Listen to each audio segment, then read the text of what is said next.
ನಮಸ್ಕಾರ. ವೈಭವ ನ್ಯೂಸ್ಗೆ ಸ್ವಾಗತ. ಸರ್ಕಾರ 5 ಗ್ಯಾರಂಟಿಗಳನ್ನು ಜಾರಿ ಮಾಡಿದ್ದು ಬಿಜೆಪಿಯವರಿಗೆ ನುಂಗಲಾರದ ತುತ್ತಾಗಿದೆ. ಮೋದಿ ಅವರು ರಾಜ್ಯ ಆರ್ಥಿಕವಾಗಿ ದಿವಾಳಿಯಾಗುತ್ತದೆ ಎಂದು ಭಾಷಣ ಮಾಡಿದ್ದರು. ಆದರೆ ಅವರ ಮಾತು ಮತ್ತೊಮ್ಮೆ ಸುಳ್ಳಾಗಿದೆ ಎಂದು ಮುಖ್ಯಮಂತ್ರಿ ಸಿದ್ದರಾಮಯ್ಯ ಅವರು ಪ್ರಧಾನಿ ವಿರುದ್ಧ ಹರಿಹಾಯ್ದರು. ಅವರು ನಗರದ ಸರ್ಕಾರಿ ಮಹಾವಿದ್ಯಾಲಯದ ಕ್ರೀಡಾಂಗಣದಲ್ಲಿ ತಿಮ್ಮಾಪುರ ಏತ ನೀರಾವರಿ ಯೋಜನೆ ಲೋಕಾರ್ಪಣೆ ಮಾಡಿ ಜಲಜೀವನ್ ಮಿಷನ್ ಯೋಜನೆಯ ಶಂಕುಸ್ಥಾಪನೆ ನೆರವೇರಿಸುವ ಜೊತೆಗೆ ಸಿಂಧನೂರು ಕ್ಷೇತ್ರದ ವಿವಿಧ ಅಭಿವೃದ್ಧಿ ಕಾಮಗಾರಿಗಳ ಶಂಕುಸ್ಥಾಪನೆಯನ್ನು ನೆರವೇರಿಸಿ ಮಾತನಾಡಿದರು. ಸರ್ಕಾರದ ಗ್ಯಾರಂಟಿ ಯೋಜನೆಗಳಿಂದಾಗಿ ಬರಗಾಲದಲ್ಲೂ ರಾಜ್ಯದ ಬಡವರು ಸಂಕಷ್ಟದಿಂದ ಪಾರಾಗಿದ್ದಾರೆ. 120 ಕೋಟಿ ಮಹಿಳೆಯರು ಉಚಿತವಾಗಿ ಬಸ್ನಲ್ಲಿ ಪ್ರಯಾಣ ಮಾಡಿದ್ದಾರೆ. 1.16 ಕೋಟಿ ಮಹಿಳೆಯರ ಖಾತೆಗೆ ತಿಂಗಳಿಗೆ 2,000 ಕೊಡಲಾಗುತ್ತಿದೆ. ಹೀಗೆ ಪ್ರತಿ ಕುಟುಂಬಕ್ಕೆ ತಿಂಗಳಿಗೆ 5 ರಿಂದ 6 ಸಾವಿರ ರೂಪಾಯಿ ಉಳಿತಾಯ ಆಗುತ್ತಿದೆ ಎಂದರು. ರಾಜ್ಯದ ಜನತೆ ಪ್ರತಿ ವರ್ಷ ಕೇಂದ್ರಕ್ಕೆ 4 ಲಕ್ಷ ಕೋಟಿ ತೆರಿಗೆ ರೂಪದಲ್ಲಿ ಹಣ ಕೊಡ್ತೀವಿ. ಆದರೆ ಕೇಂದ್ರ ನಮಗೆ ವಾಪಸ್ ಕೊಡುವುದು ಕೇವಲ 52 ಸಾವಿರ ಕೋಟಿ ಮಾತ್ರ. ಬರಗಾಲ ಬಂದಿದ್ದರೂ ಕೇಂದ್ರದಿಂದ ನಯಾ ಪೈಸೆ ಬಂದಿಲ್ಲ. ಇದನ್ನು ರಾಜ್ಯದ ಜನತೆ ಬಿಜೆಪಿ ಸಂಸದರಿಗೆ ಪ್ರಶ್ನಿಸಬೇಕೆಂದು ಹೇಳಿದರು.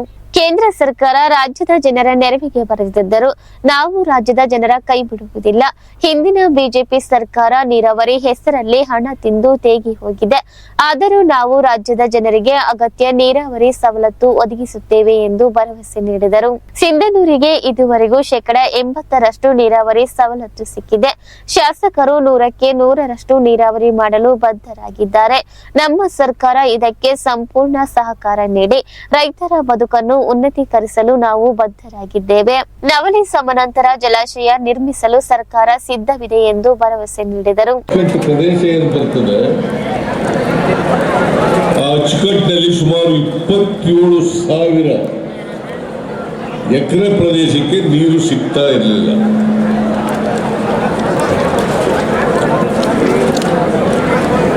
ಅವರು ಅಪ್ಪನಗೌಡ ಬಾದರ್ಲಿ ಅವರ ಮೇಲೆ ನಮಗೆ ನೀರು ಸಿಗ್ತಾ ಇಲ್ಲ, ನಾಲೆ ಆಗಿದೆ ಅಂತೇಳಿ ಒತ್ತಡವನ್ನು ಹಾಕ್ತಾ ಇದ್ರು. ಹಾಗಾಗಿ ನನಗೂ ಕೂಡ ಅಪ್ಪನಗೌಡ ಬಾದರ್ಲಿ ಅವರು ಭೇಟಿಯಾಗಿದ್ದರು. ಆಮೇಲೆ ಸಮ್ಮಿಶ್ರ ಸರ್ಕಾರ ಇದ್ದಾಗ 2019 ನಮ್ಮದೇ ಸರ್ಕಾರ, ಆಗ ಡಿ.ಕೆ. ಶಿವಕುಮಾರ್ ನೀರಾವರಿ ಮಂತ್ರಿಯಾಗಿದ್ದರು. ಆಗ ಇದಕ್ಕೆ ಚಾಲನೆಯನ್ನು ಕೊಡ್ತಕ್ಕಂಥ ಪ್ರಯತ್ನ ನಡೆಯಿತು. ಸುಮಾರು 90 ಕೋಟಿ 60 ಲಕ್ಷ 90 ಕೋಟಿ 60 ಲಕ್ಷ ಇದನ್ನ ತುಂಗಭದ್ರಾ ನದಿಯಿಂದ ಲಿಫ್ಟ್ ಮಾಡಿ ನೀರನ್ನು ಉಳಿದ ನೀರಾವರಿ ಪ್ರದೇಶಗಳಿಗೆ ನೀರನ್ನು ಕೊಡ್ತಕ್ಕಂಥ ಯೋಜನೆ ಇದೆ. ಸೊ ಹಾಗಾಗಿ 27,000 ಎಕರೆ ಪ್ರದೇಶಗಳಿಗೆ ನೀರು ಕೊಡ್ತಾ ಇದ್ದೀವಲ್ಲ, ಸುಮಾರು 1.85 TMC ನೀರು 1.85 TMC ನೀರು ಇದ್ರ ಮೂಲಕ 27,000 ಎಕರೆಗಳಿಗೆ ನೀರು ಕೊಡ್ತಾ ಇದ್ದೀವಿ. ಈ ಪ್ರದೇಶದಲ್ಲಿ 90 ಭಾಗ ಸಮಾಜದಲ್ಲಿರ್ತಕ್ಕಂಥ ಬಡವರು, ಪರಿಶಿಷ್ಟ ಜಾತಿ ಮತ್ತು ಪರಿಶಿಷ್ಟ ವರ್ಗದ ಜನ, ಹಿಂದುಳಿದ ವರ್ಗದ ಜನ ಬರ್ತಕ್ಕಂಥ ಪ್ರದೇಶ ಇದೆ. 90% ಬಡವರು ಇರ್ತಕ್ಕಂಥ ಪ್ರದೇಶ, ಪರಿಶಿಷ್ಟ ಜಾತಿಯವರು ಇರ್ತಕ್ಕಂಥ ಪ್ರದೇಶ, ಪರಿಶಿಷ್ಟ ವರ್ಗದವರು ಇರ್ತಕ್ಕಂಥ ಪ್ರದೇಶ ಮತ್ತು ಹಿಂದುಳಿದ ಜಾತಿಯವರು ಇರ್ತಕ್ಕಂಥ ಪ್ರದೇಶ. ಈ ಪ್ರದೇಶಗಳಿಗೆ ಅವರ ಜಮೀನುಗಳಿಗೆ ನೀರು ಕೊಟ್ಟು ಅವರು ಕೂಡ ನೀರಾವರಿ ಸೌಲಭ್ಯವನ್ನು ಅನುಭವಿಸಬೇಕು, ಅವರು ಭತ್ತ ಬೆಳಿಬೇಕು ಅಂತೇಳಿ ಮಾಡಿರ್ತಕ್ಕಂಥದ್ದು. ಇವತ್ತು ಸಿಂಧನೂರು ತಾಲೂಕು ಸುಮಾರು 80%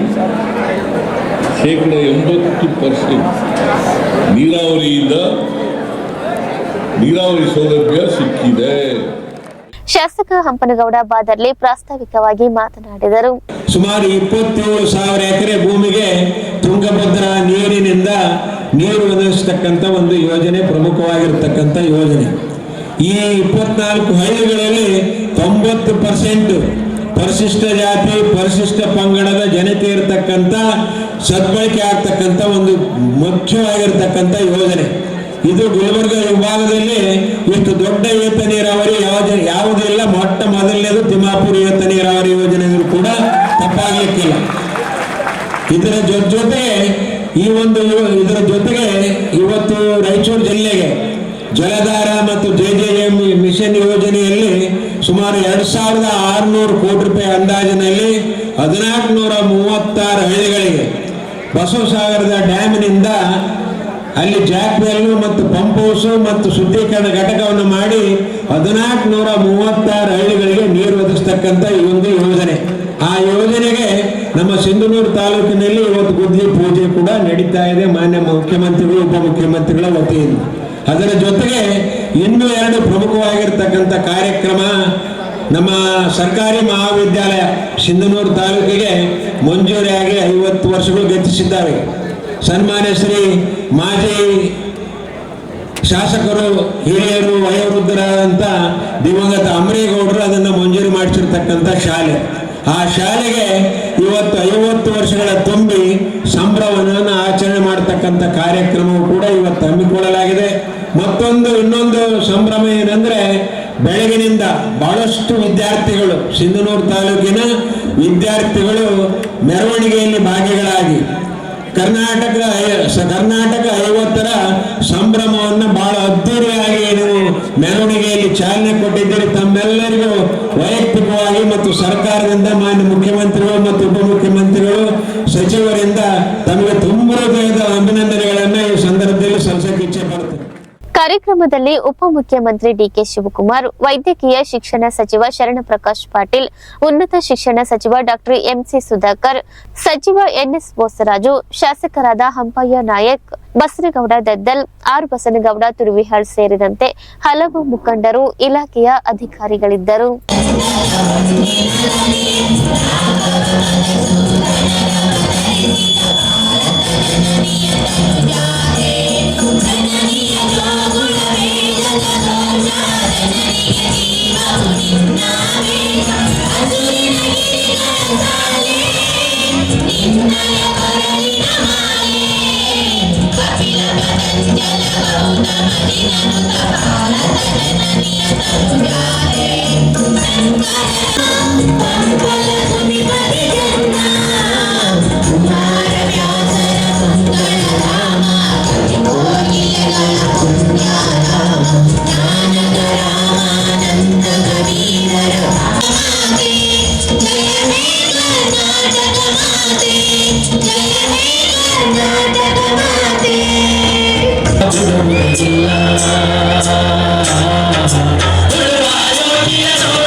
ಅಭಿಮಾನವೆಂದರೆ ಋಣ ತೀರಿಸುವಂತಹ ಕಾರ್ಯಕ್ರಮ.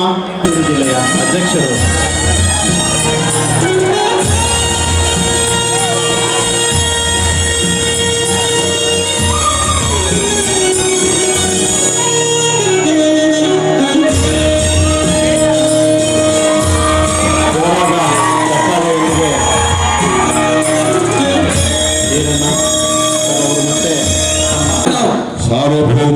ಸಾರ್ವಭೌಮ ಸಮಾಜವಾದಿ ಜಾತ್ಯತೀತ ಗಣರಾಜ್ಯವನ್ನಾಗಿ ರೂಪಿಸುವುದಕ್ಕಾಗಿ ಭಾರತದ ಎಲ್ಲ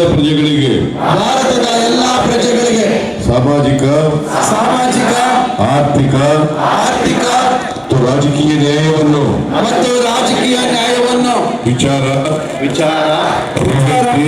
ಅಭಿವ್ಯಕ್ತಿ ವಿತರಿಸುತ್ತದೆ. ಈ ಯೋಜನೆಗೆ ಸಂಬಂಧಿಸಿದಂತೆ ಈಗ ಪೋಸ್ಟರ್ ಬಿಡುಗಡೆ ಮಾಡಲಾಗ್ತಾ ಇದೆ. 10 ಮಂದಿ ವಿದ್ಯಾರ್ಥಿನಿಯರಲ್ಲಿ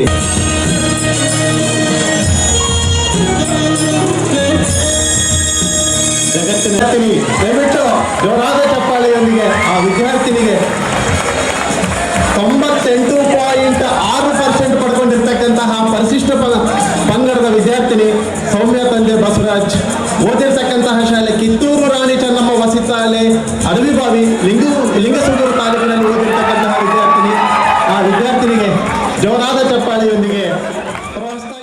ಬಸನಗೌಡ ಬಾದರ್ಲಿ ಅವರು ಯುವ ಕಾಂಗ್ರೆಸ್ ಅಧ್ಯಕ್ಷರಾಗಿ ಕಾರ್ಯನಿರ್ವಹಿಸಿ ಪಕ್ಷ ಸಂಘಟನೆ ಮಾಡಿ ಯುವ ಶಕ್ತಿಗೆ ಹೊಸ ಚೇತನ ತುಂಬಿ ರಾಜ್ಯದಲ್ಲಿ ಕಾಂಗ್ರೆಸ್ ಅಧಿಕಾರಕ್ಕೆ ಬರಲು ಶ್ರಮಿಸಿದ್ದಾರೆ ಎಂದು ಮುಖ್ಯಮಂತ್ರಿ ಸಿದ್ದರಾಮಯ್ಯ ಹೇಳಿದರು.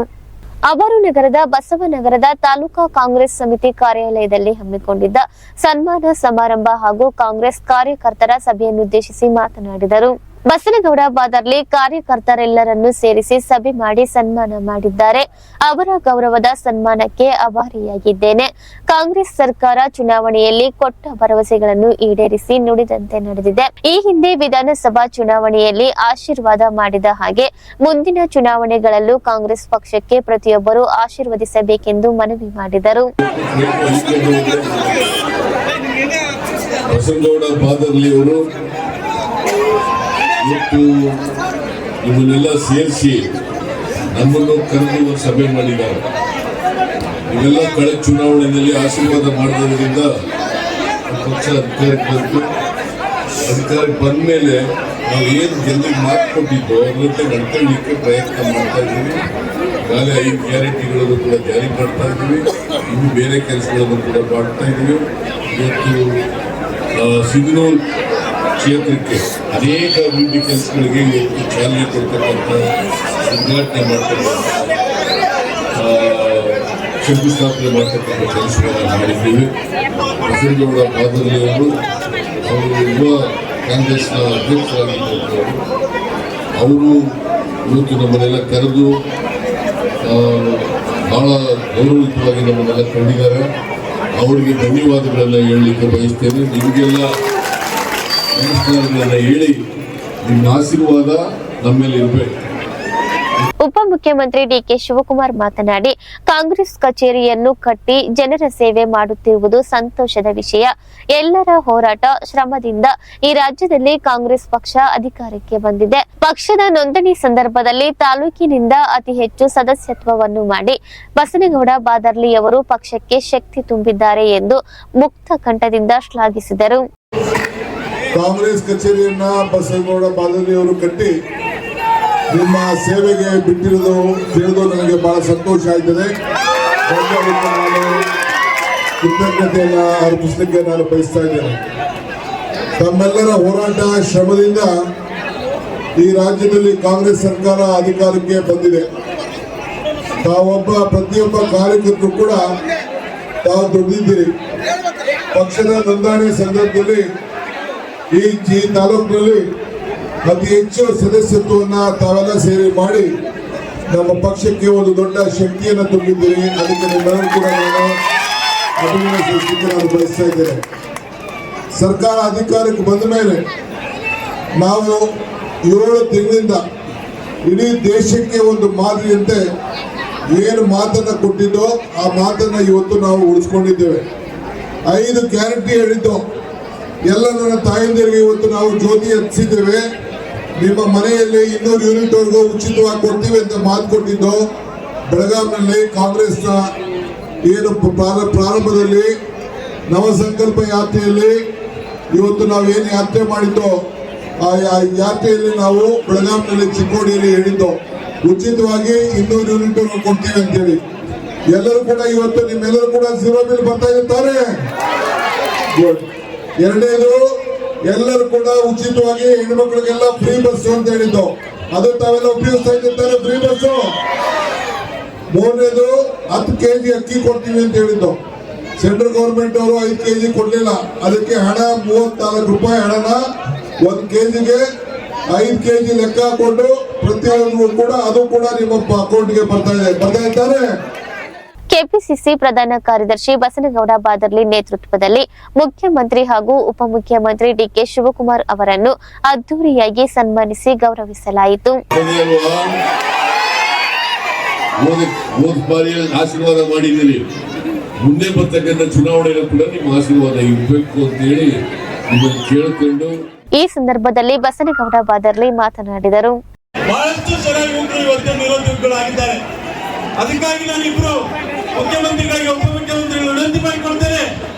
ನಮ್ಮಲ್ಲಿ ದೊಡ್ಡ ದೊಡ್ಡ ಕಾರ್ಖಾನೆಗಳನ್ನ ಸ್ಥಾಪಿಸುವಂತ ಕೆಲಸ ತಾವು ಮುಖ್ಯಮಂತ್ರಿಗಳು ಉಪಮುಖ್ಯಮಂತ್ರಿಗಳು ಮಾಡ್ಬೇಕಂತ ಹೇಳಿ ವಿನಂತಿ ಮಾಡಿಕೊಳ್ತೇನೆ. ಇವತ್ತೇನು ರೈತರು ಏನು ಅನೇಕ ಇವತ್ತು ನಮ್ಮಲ್ಲಿ ಬಾಗಲಕೋಟೆ ಜಿಲ್ಲಾ ಪಂಚಾಯತ್ ಇರ್ಬೋದು, ಬಾದಾಮಿ ಜಿಲ್ಲಾ ಪಂಚಾಯತ್ ಇರ್ಬೋದು, ಇವತ್ತು ರೌಡಗುಂದ ಜಿಲ್ಲಾ ಪಂಚಾಯತ್ ಇರ್ಬೋದು, ಇವೆಲ್ಲವೂ ನೀರಾವರಿ ಪ್ರದೇಶ ಇಲ್ಲ. ರೈತರಿಗೆ ಅನುಕೂಲ ಆಗುವಂತ ಯೋಜನೆಗಳು ಖಂಡಿತವಾಗ್ಲೂ ಮಾನ್ಯ ಮುಖ್ಯಮಂತ್ರಿಗಳು, ಉಪಮುಖ್ಯಮಂತ್ರಿಗಳು ಮಾಡ್ತಾರೆ ಅಂತೇಳಿ ನನ್ನ ಮೇಲೆ ಸಂಪೂರ್ಣ ವಿಶ್ವಾಸ ಇದೆ ಅಂತೇಳಿ ಸಂದರ್ಭದಲ್ಲಿ ಹೇಳಕ್ಕೆ ಬಯಸ್ತೇನೆ. ಇವತ್ತೇನು ಈ ಕಾರ್ಯಕ್ರಮಕ್ಕೆ ತಮ್ಮೆಲ್ಲರ ಕೂಗಿನಂತೆ ಮುಖ್ಯಮಂತ್ರಿಗಳು, ಉಪಮುಖ್ಯಮಂತ್ರಿಗಳು, ಸಚಿವರುಗಳು ಆಗಮಿಸಿದ್ದಾರೆ. ಈ ಸಂದರ್ಭದಲ್ಲಿ ವೈದ್ಯಕೀಯ ಶಿಕ್ಷಣ ಹಾಗೂ ಜಿಲ್ಲಾ ಉಸ್ತುವಾರಿ ಸಚಿವ ಶರಣಪ್ರಕಾಶ್ ಪಾಟೀಲ್, ಉನ್ನತ ಶಿಕ್ಷಣ ಸಚಿವ ಡಾಕ್ಟರ್ ಎಂಸಿ ಸುಧಾಕರ್, ಸಚಿವ ಎನ್ಎಸ್ ಬೋಸರಾಜು, ಕಾಂಗ್ರೆಸ್ ಮುಖಂಡರಾದ ಆರ್ ಸಿದ್ದನಗೌಡ ತುರ್ವಿಹಳ್, ಸೋಮನಗೌಡ ಬಾದರ್ಲಿ, ವೆಂಕಟೇಶ್ ರಾಗಲ್ ಪರ್ವಿ, ಖಾಜಾ ಹುಸೇನ್ ರೌಡ್ಕುಂದ, ಶರಣಯ್ಯ ಕೋಟೆ, ಶಿವಕುಮಾರ್ ಜವಳಿ ಸೇರಿದಂತೆ ಹಲವು ಮುಖಂಡರು, ಇಲಾಖೆಯ ಅಧಿಕಾರಿಗಳಿದ್ದರು. ತುಂಗಭದ್ರಾ ಅಚ್ಚುಕಟ್ಟು ಪ್ರದೇಶ ವ್ಯಾಪ್ತಿಯ ರೈತರು ಎದುರಿಸುತ್ತಿರುವ ನೀರಿನ ಸಮಸ್ಯೆ ನಿವಾರಣೆಗೆ ನವಲಿ ಬಳಿ ಸಮಾನಾಂತರ ಜಲಾಶಯ ನಿರ್ಮಾಣ ಮಾಡಲು ಸರ್ಕಾರ ಬದ್ಧವಾಗಿದೆ ಎಂದು ಉಪಮುಖ್ಯಮಂತ್ರಿ ಜಲಸಂಪನ್ಮೂಲ ಸಚಿವ ಡಿಕೆ ಶಿವಕುಮಾರ್ ಭರವಸೆ ನೀಡಿದರು. ಅವರು ನಗರದ ಸರ್ಕಾರಿ ಮಹಾವಿದ್ಯಾಲಯದ ಕ್ರೀಡಾಂಗಣದಲ್ಲಿ ತಿಮ್ಮಾಪುರ ಏತ ನೀರಾವರಿ ಯೋಜನೆ ಲೋಕಾರ್ಪಣೆ ಮಾಡಿ ಜಲ ಜೀವನ್ ಮಿಷನ್ ಯೋಜನೆಯ ಶಂಕುಸ್ಥಾಪನೆ ನೆರವೇರಿಸುವ ಜೊತೆಗೆ ಸಿಂಧನೂರು ಕ್ಷೇತ್ರದ ವಿವಿಧ ಅಭಿವೃದ್ಧಿ ಕಾಮಗಾರಿಗಳ ಶಂಕುಸ್ಥಾಪನೆಯನ್ನು ನೆರವೇರಿಸಿ ಮಾತನಾಡಿದರು. ತುಂಗಭದ್ರಾ ಜಲಾಶಯದಲ್ಲಿ ಹೂಳು ತುಂಬಿ 30 ಟಿಎಂಸಿ ನೀರು ಪೋಲಾಗುತ್ತಿರುವುದಕ್ಕೆ ಪರಿಹಾರ ಕಂಡುಕೊಳ್ಳಲು ಸರ್ಕಾರವು ಬದ್ಧವಾಗಿದೆ. ಈ ಬಗ್ಗೆ ಮುಖ್ಯಮಂತ್ರಿಗಳೊಂದಿಗೆ ಚರ್ಚಿಸಲಾಗಿದೆ. ನವಲಿ ಜಲಾಶಯಕ್ಕೆ ಚಾಲನೆ ಕೊಡುವ ನಿಟ್ಟಿನಲ್ಲಿ ಮುಂದಿನ ದಿನಗಳಲ್ಲಿ ಆಂಧ್ರಪ್ರದೇಶ ಮತ್ತು ತೆಲಂಗಾಣದ ಸರ್ಕಾರಗಳೊಂದಿಗೆ ಮಾತನಾಡಲು ಸರ್ಕಾರವು ಸಿದ್ಧತೆ ಮಾಡಿಕೊಳ್ಳುತ್ತಿದೆ ಎಂದು ತಿಳಿಸಿದರು. ರಾಜ್ಯ ಸರ್ಕಾರದ ಶಕ್ತಿ ಯೋಜನೆ, ಗೃಹಲಕ್ಷ್ಮಿ, ಗೃಹ ಜ್ಯೋತಿ, ಅನ್ನಭಾಗ್ಯದಂತಹ ಯೋಜನೆಗಳಿಂದ ಜನರಿಗೆ ಸಾಕಷ್ಟು ಅನುಕೂಲವಾಗಿದೆ ಎಂದ ಅವರು, ಸಿಂಧನೂರು ತಾಲೂಕು ಒಳಗೊಂಡ ಕಲ್ಯಾಣ ಕರ್ನಾಟಕ ಭಾಗವು ಯಾವುದೇ ರೀತಿಯಿಂದ ಹಿಂದುಳಿದಿಲ್ಲ. ನೀರಾವರಿ ಮತ್ತು ಬೇರೆ ಬೇರೆ ಅಭಿವೃದ್ಧಿ ಚಟುವಟಿಕೆಗಳಲ್ಲಿ ಮುಂದೆ ಇದೆ ಎಂದು ತಿಳಿಸಿದರು. ನಮ್ಗೆಲ್ಲ ಕಿವಿ ಮೇಲೆ ಓಡ್ತಾ ಇದೀರಿ, ಇಷ್ಟು ಸಮೃದ್ಧಿ ಇದೆ ಟೌನು, ನಮ್ಮ ತಾಲೂಕಿನ ಬಹಳ ಅಭಿವೃದ್ಧಿ ಆಗಿದೆ ಅಂತೇಳಿ ನೀವು ಯಾರು ಹಿಂದುಳಿದವರಿಲ್ಲ, ನೀವೆಲ್ಲ ಬರೀ ಮುಂದುವರೆದವರು. 3 ಲಕ್ಷಕ್ಕೂ ಹೆಚ್ಚು ನೀರಾವರಿ ಮಾಡ್ಕೊಂಡಿದ್ದೀರಿ. ಈಗ ನಮ್ಮ ಕೈಲಿ, ಮುಖ್ಯಮಂತ್ರಿಗಳ ಕೈಲಿ ಸುಮಾರು 100 ಕೋಟಿ ವೆಚ್ಚದ ಈ ಒಂದು ಕಾರ್ಯಕ್ರಮವನ್ನ ತಿಮ್ಮಾಪುರ ಏತ ನೀರಾವರಿ ಯೋಜನೆಯನ್ನು ಕೂಡ ಇವತ್ತು ಲೋಕಾರ್ಪಣೆಯನ್ನ ಆಗಿದೆ. ಇಲ್ಲಿ ಈ ಭಾಗದಲ್ಲಿ ಒಂದು ದೊಡ್ಡ ಸಮಸ್ಯೆ ನಾವೆಲ್ಲ ಅನುಭವಿಸ್ತಾ ಇದ್ದೀವಿ. ಏನಪ್ಪಾ ಅಂದ್ರೆ ಈ ತುಂಗಭದ್ರಾ ನೀರಿನಲ್ಲಿ ಶೆಲ್ಟ್ ತುಂಬಿ ಸುಮಾರು 30 ಟಿಎಂಸಿ ನೀರು ನಮಗೆ ಲ್ಯಾಪ್ಸ್ ಆಗ್ತಾ ಇದೆ. ಅದಕ್ಕೇನಾದ್ರು ಒಂದು ಪರಿಹಾರವನ್ನು ಕಂಡುಹಿಡಬೇಕು ಅಂತೇಳಿ ಸಿದ್ದರಾಮಯ್ಯ ನೇತೃತ್ವದ ಸರ್ಕಾರ, ನಾನು ಎಲ್ಲ ಸೇರಿ ಮಾತಾಡಿಕೊಂಡು ಇದಕ್ಕೊಂದು ಪರಿಹಾರವನ್ನು ಕಂಡುಹಿಡಬೇಕು ಅಂತೇಳಿ ಬ್ಯಾಲೆನ್ಸಿಂಗ್ ರಿಸರ್ವಾಯರ್ನ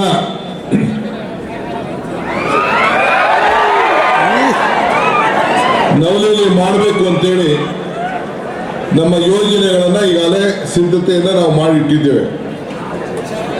ಇದಾದ ಮೇಲೆ ಈ ಬಜೆಟ್ ಮುಗಿದ ತಕ್ಷಣ ಆಂಧ್ರ ಪ್ರದೇಶ ಮತ್ತು ತೆಲಂಗಾಣ ರಾಜ್ಯದ ಜೊತೆಯಲ್ಲಿ ಸಂಪರ್ಕವನ್ನು ಇಟ್ಕೊಂಡು ನಾವು 3 ಜನರು ಸೇರಿ ಒಟ್ಟು ಕೆಲಸ ಮಾಡಬೇಕಾಗಿದೆ.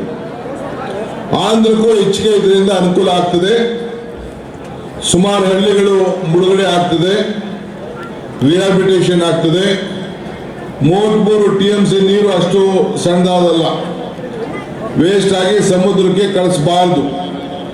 ಆ ದೃಷ್ಟಿಯಿಂದ ಈ ಯೋಜನೆಗೆ ನಮ್ಮ ಸರ್ಕಾರ ಎಲ್ಲ ತಯಾರಿಯನ್ನು ಮಾಡಿಕೊಂಡು ಆದಷ್ಟು ಜಾಗೃತಿಯಾಗಿ ನಾವು ಮಾಡಬೇಕು ಅಂತೇಳಿ ಈಗಾಗಲೇ ನಾವು ಕಾರ್ಯಕ್ರಮವನ್ನು ರೂಪಿಸಿದ್ದೇವೆ.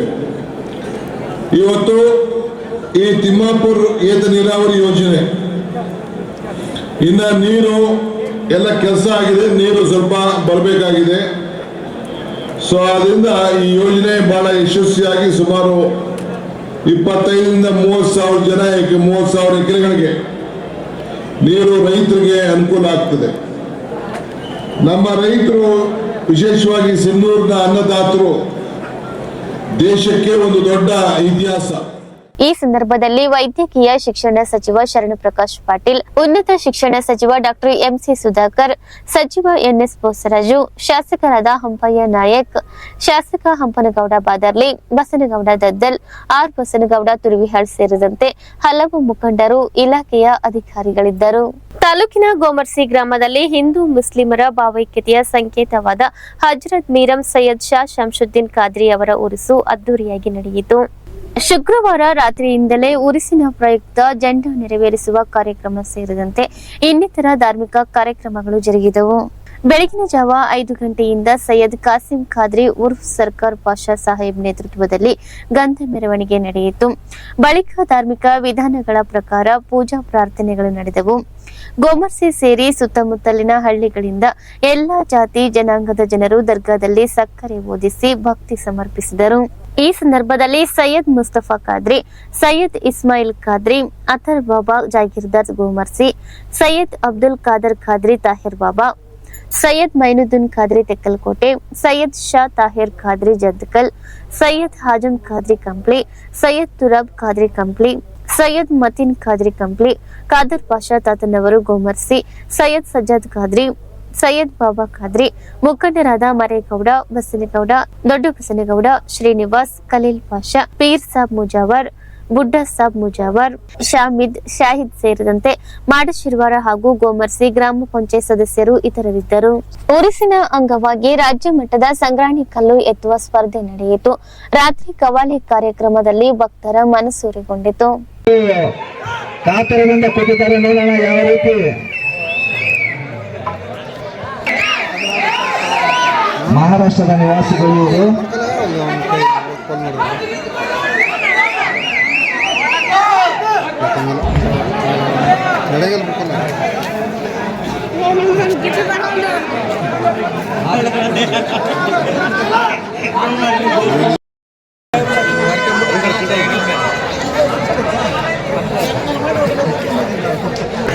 ಎಂಟು ಕೆಜಿ ಐತೆ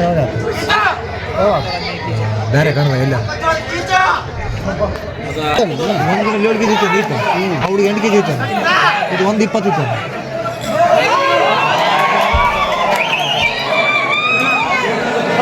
ಇದಕ್ಕೆ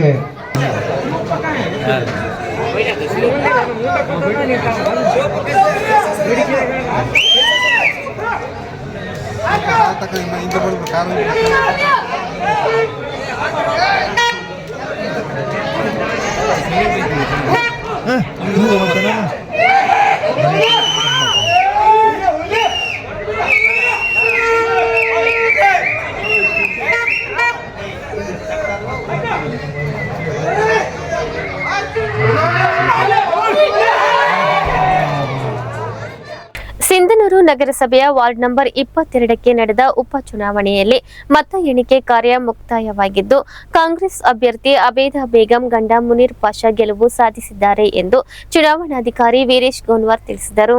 ಹಿಂದಿನ ಸದಸ್ಯರಾದ ಮುನೀರ್ ಪಾಷಾ ಇವರು ನಿಧನ ಹೊಂದಿದ ಪ್ರಯುಕ್ತ ಒಂದು ಸ್ಥಾನಕ್ಕೆ ಇದೇ ದಿನಾಂಕ 27/12/2023 ಉಪಚುನಾವಣೆ ನಡೆದಿತ್ತು. ಚುನಾವಣೆಯಲ್ಲಿ ಕಾಂಗ್ರೆಸ್ನಿಂದ ಅಬೇದಾ ಬೇಗಂ ಗಂಡ ಮುನೀರ್ ಪಾಷಾ, ಬಿಜೆಪಿಯಿಂದ ಮಲ್ಲಿಕಾರ್ಜುನ್ ಕಾಟಗಲ್, ಜೆಡಿಎಸ್ನಿಂದ ಎಂ ಮೆಹಬೂಬ್, ಎಸ್ಡಿಪಿಐನಿಂದ ಅಬ್ದುಲ್ ರಿಯಾಜ್ ಬುಡ್ಡಣ್ಣಿ ಸ್ಪರ್ಧಿಸಿದ್ದರು. ಚುನಾವಣೆಯಾದ ಒಟ್ಟು 1150 ಮತಗಳ ಪೈಕಿ ಅಬೇದಾ ಬೇಗಂ ಗಂಡ ಮುನೀರ್ ಪಾಷಾ ಅವರು 744, ಮಲ್ಲಿಕಾರ್ಜುನ್ ಕಾಟ್ಗಲ್ ಅವರಿಗೆ 105, ಎಂ ಮೆಹಬೂಬ್ ಅವರಿಗೆ 266, ಅಬ್ದುಲ್ ರಿಯಾಜ್ ಬುಡ್ಡಣ್ಣಿ ಅವರು 29 ಮತಗಳನ್ನು ಪಡೆದರೆ 6 ಮತಗಳು ನೋಟಾಕ್ಕೆ ದಾಖಲಾಗಿವೆ.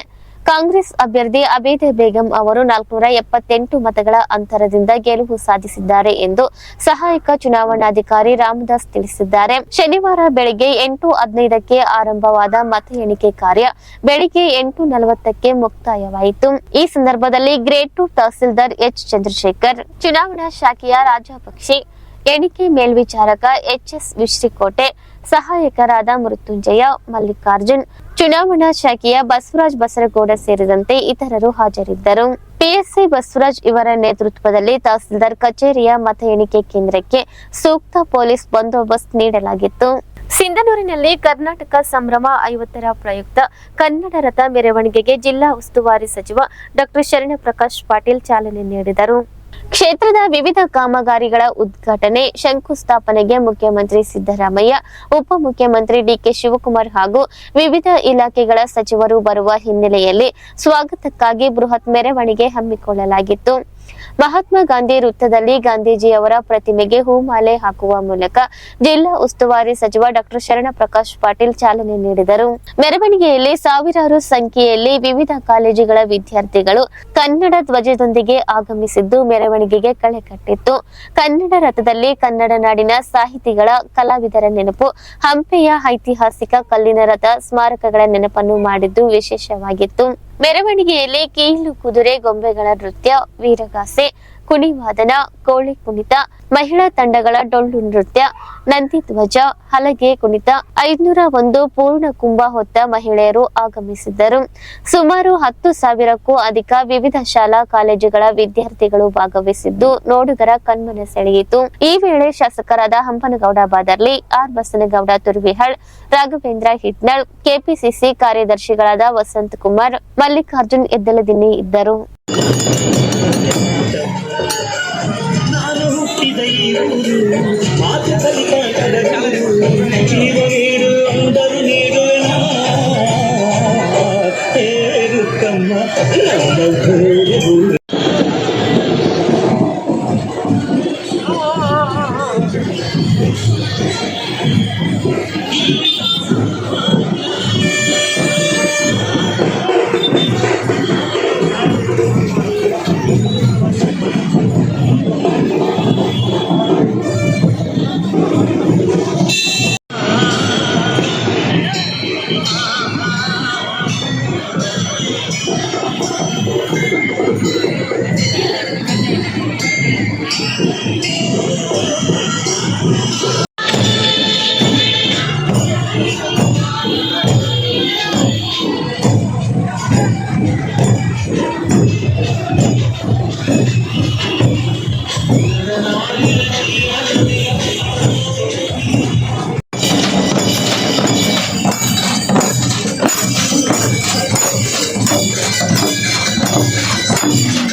ಇವತ್ತಿನ ವಾರ್ತಾ ಪ್ರಸಾರ ಮುಕ್ತಾಯವಾಯಿತು. ನಿರಂತರವಾಗಿ ವೀಕ್ಷಿಸಿ ವೈಭವ ಟಿವಿ.